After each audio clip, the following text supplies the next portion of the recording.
Belakangan ini, media sosial rame banget ngomongin satu hal. AI bikin air bersih kita habis. Kedengarannya kayak drama teknologi yang lebay. Tapi karena banyak yang bahas, wajar kalau kamu ikut penasaran juga. Masa iya sih, chatbot dan server-server itu bisa nguras air yang harusnya kita pakai buat hidup? Nah, rumor ini makin kencang karena ada beberapa riset yang nyebut data center tempat AI bekerja memakai air dalam jumlah besar buat pendinginan. Tapi seringkali informasi yang nyebar itu dicomot sebagian, digabung sama asumsi, lalu jadinya heboh. Kayak biasalah, internet kalau udah ribut, yang penting rame dulu, benar belakangan. Makanya, di video ini kita nggak cuma ikut-ikutan panik, atau ikut-ikutan santai. Kita bakal bedah beneran. Seberapa besar sih hubungan antara AI dan air bersih? Apakah ini isu global, isu lokal, atau cuma salah paham yang keburu viral sebelum dicek dulu kebenarannya? Kita bakal jelasin. Gak pakai istilah teknis yang bikin kepala panas, tapi juga gak asal-asalan. Jadi, kamu bisa ngerti topik ini tanpa harus buka jurnal dulu. Oke, kalau kamu udah siap, kita langsung masuk ke segmen pertama dan bongkar dari mana sebenarnya cerita tentang AI bikin kita kekurangan air bersih ini muncul. Let's go! Selamat datang di World Education, membangun kekayaan dengan pengetahuan. Dari mana cerita ini muncul? Isu tentang AI yang boros air muncul di mana-mana, mulai dari postingan media sosial, video pendek, sampai komentar-komentar yang bilang AI itu haus kayak manusia. Karena cara penyampaiannya lucu dan dramatis, banyak orang akhirnya percaya begitu saja tanpa tahu konteks aslinya. Padahal, seperti banyak rumor lain, ceritanya gak sesederhana itu. Awal mula isu ini sebenarnya datang dari beberapa penelitian ilmiah yang menyoroti konsumsi air oleh data center, yaitu gedung besar penuh server, tempat model AI berjalan. Peneliti mencoba menghitung berapa banyak air yang dipakai untuk mendinginkan perangkat keras ketika AI lagi bekerja keras. Misalnya saat melatih model besar yang butuh energi luar biasa. Masalahnya, hasil riset ini sering cuma diambil potongan tertentu lalu disebar di internet. Angkanya terlihat besar lalu dicampur dengan narasi yang bombastis. Jadilah rumor bahwa AI bikin air kita habis. Padahal kalau risetnya dipahami utuh, konteksnya jelas tentang infrastruktur teknologi, bukan AI sebagai makhluk hidup yang minum air. Jadi, yang sebenarnya boros air itu bukan AI-nya, tapi sistem pendingin yang dipakai oleh data center, server yang memproses AI menghasilkan panas tinggi, dan sebagian fasilitas menggunakan pendingin berbasis air agar suhu tetap stabil. Ini proses teknis yang sudah lama dipakai industri komputasi, bukan hal baru dan bukan khusus untuk AI saja. Intinya, cerita ini muncul bukan karena AI tiba-tiba menjadi konsumen air terbesar di bumi, tapi karena cara kerja teknologi di baliknya memang membutuhkan pendinginan. Ketika informasi teknis itu dipotong dan disebarkan tanpa penjelasan lengkap, jadilah rumor yang kedengarannya dramatis, tapi jauh dari kenyataan sebenarnya. Kenapa data center butuh air? Server-server yang menjalankan AI bekerja sangat keras, terutama ketika harus memproses data besar atau melatih model baru. Aktivitas itu menghasilkan panas dalam jumlah besar. Bayangin aja, puluhan ribu komputer bekerja non-stop di satu ruangan. Kalau suhu dibiarkan naik begitu saja, perangkat bisa rusak atau performanya turun drastis. Karena itu, sistem pendinginan adalah bagian vital dari setiap data center. Salah satu metode yang banyak dipakai adalah pendinginan berbasis air. Air dipilih karena sangat efektif menyerap panas dan lebih efisien dibanding beberapa metode pendinginan udara. Jadi, ketika server panas, sistem akan mengalirkan air ke bagian tertentu agar suhu stabil dan operasi tetap aman. Prinsipnya sama seperti radiator mobil, tapi dalam skala raksasa. Air ini bisa digunakan lewat berbagai mekanisme. Ada cooling tower, yaitu menara yang menguapkan air untuk menghilangkan panas. Ada juga sistem evaporasi, yang memanfaatkan proses penguapan sebagai cara mendinginkan udara. Selain itu, beberapa data center punya unit pendingin besar yang butuh suplai air terus-menerus untuk menjaga semua mesin tetap di temperatur ideal. Karena banyak server dalam satu fasilitas, wajar kalau air yang digunakan juga besar. Beberapa data center berukuran besar, bahkan bisa memakai jutaan liter air per hari, terutama yang berada di wilayah panas atau yang menjalankan beban komputasi berat termasuk operasi AI. Angka ini memang mengejutkan, dan disinilah banyak rumor mulai berkembang. Tapi penting untuk ditegaskan, ini fakta teknis, bukan drama atau bumbu lebay dari internet. Industri komputasi sejak lama memang membutuhkan pendinginan masif untuk menjaga perangkat tetap aman. AI hanya menambah beban kerja data center, bukan menciptakan kebutuhan pendinginan dari nol. Yang boros air adalah infrastrukturnya. Seberapa besar pemakaian air AI? Ini bagian yang biasanya bikin orang kaget, karena angka-angkanya memang terdengar besar. Beberapa peneliti dari universitas ternama mencoba menghitung total jejak air selama proses pelatihan model AI raksasa. Ingat, pelatihan ini melibatkan ribuan GPU yang bekerja berhari-hari, bahkan berminggu-minggu. Jadi wajar kalau kebutuhan energinya tinggi dan otomatis kebutuhan pendinginannya ikut naik. Hasilnya, ada riset yang memperkirakan bahwa melatih satu model AI besar bisa menggunakan ratusan ribu liter air. Dan ini bukan cuma air yang langsung dipakai untuk mendinginkan server, tapi juga air yang dipakai oleh pembangkit listrik untuk menghasilkan energi yang dibutuhkan selama proses pelatihan berlangsung.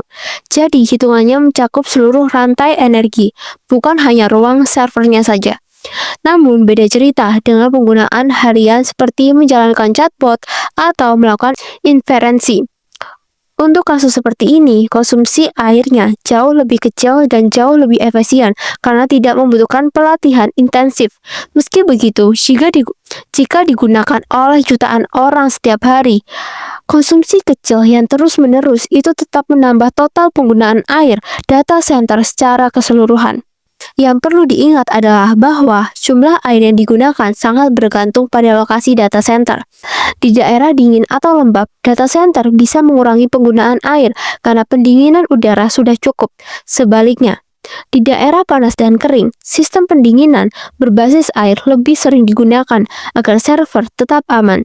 Jadi, tempat berdirinya data center punya pengaruh besar terhadap angka penggunaan air. Selain lokasi, teknologi pendinginan juga mempengaruhi seberapa besar air yang dipakai. Ada data center yang memakai sistem super efisien hingga hampir tidak menggunakan air sama sekali, sementara yang lain masih menggunakan metode tradisional yang boros air. Jadi, kesimpulan akhirnya, pemakaian air untuk AI itu nyata, tapi sangat bervariasi dan tidak bisa disamaratakan. Apakah ini bikin kekurangan air bersih? Pertanyaan besar yang sering muncul adalah, kalau data center pakai air sebanyak itu, apakah bisa bikin kita kekurangan air bersih? Jawabannya adalah bisa, tapi sangat bergantung pada lokasinya. Tidak semua daerah terdampak, dan tidak semua data center memberikan tekanan serius pada pasokan air. Jadi konteks geografis menjadi faktor penting untuk memahami dampaknya. AI bisa memperburuk situasi kekurangan air jika data center dibangun di wilayah yang memang sudah rawan kekeringan, seperti daerah panas dan kering di Amerika atau beberapa wilayah lain yang pasokan air tanahnya terbatas. Ketika fasilitas besar mengambil air dari sumber lokal untuk pendinginan, hal ini bisa memicu ketegangan dengan masyarakat sekitar yang juga mengandalkan sumber air yang sama. Faktanya, sudah ada beberapa kasus nyata di mana komunitas lokal memprotes pembangunan data center karena khawatir pasokan air mereka terancam.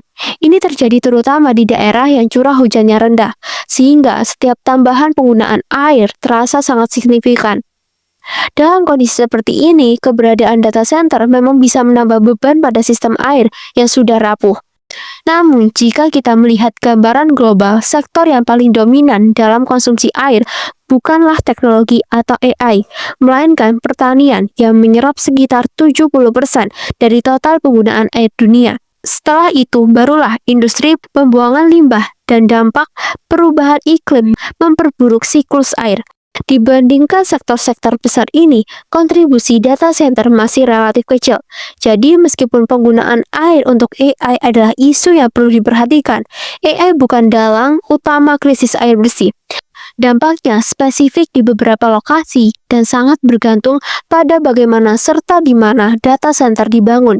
Dengan manajemen yang baik, teknologi ini bisa berjalan berdampingan tanpa memperparah masalah air secara luas. Solusi dan masa depan. Kabar baiknya, industri teknologi sama sekali nggak tinggal diam menghadapi isu penggunaan air ini. Justru banyak perusahaan besar mulai berinovasi untuk menekan konsumsi air tanpa mengorbankan performa AI.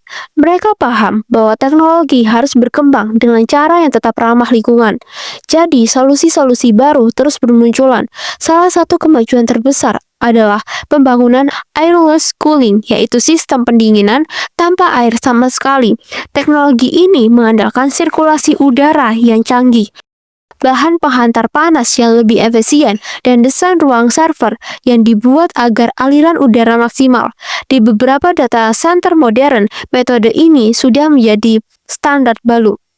Ada juga teknik pendingin imersi, di mana server direndam dalam cairan khusus yang aman dan serta efektif menyerap panas. Cairan ini bisa digunakan berulang kali, sehingga mengurangi kebutuhan air secara signifikan. Selain itu, banyak data center kini memakai kombinasi pendinginan udara dan teknologi hemat energi lainnya, agar tidak bergantung sepenuhnya pada air. Langkah lain yang semakin umum adalah memakai air daur ulang, bukan air bersih langsung dari sumber pemukiman. Beberapa fasilitas bahkan memproses air limbah kota dan menggunakannya kembali untuk sistem pendinginan mereka. Selain itu, keputusan strategis untuk membangun data center di wilayah yang tidak rawan kekeringan juga membantu mengurangi tekanan pada sumber air lokal. Ada pula perusahaan yang memindahkan data center ke daerah bersuhu rendah seperti dekat pegunungan atau wilayah beriklim dingin, supaya sistem pendinginan bisa bekerja lebih hemat. Intinya, teknologi ini berkembang ke arah yang lebih baik.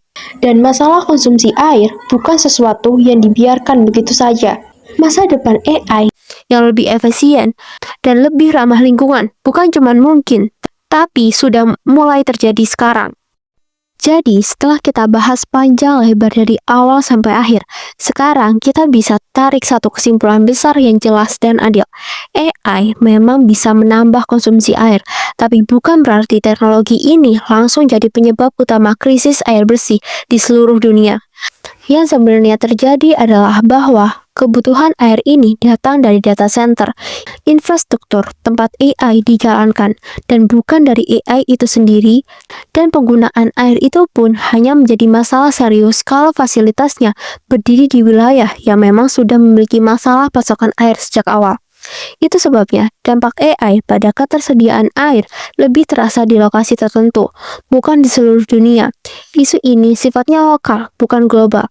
Kita gak bisa bilang AI itu berbahaya secara menyeluruh, tapi juga gak bisa bilang gak ada masalah sama sekali. Nuansanya ada. Dan itulah kenapa penting untuk memahami faktanya dengan benar.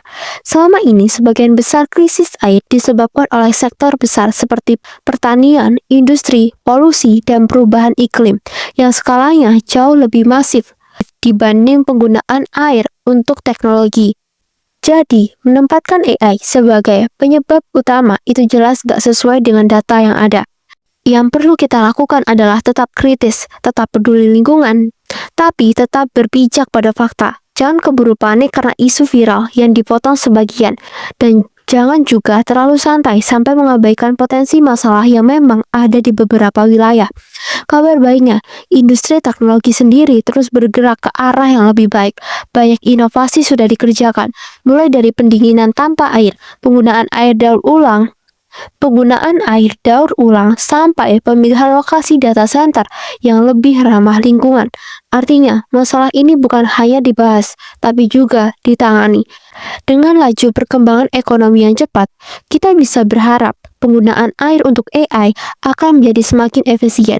Dan kalau itu tercapai, kita bisa menikmati manfaat AI tanpa memberikan tekanan besar pada sumber daya air di banyak daerah. Pada akhirnya, memahami isu seperti ini penting supaya kita gak gampang termakan rumor.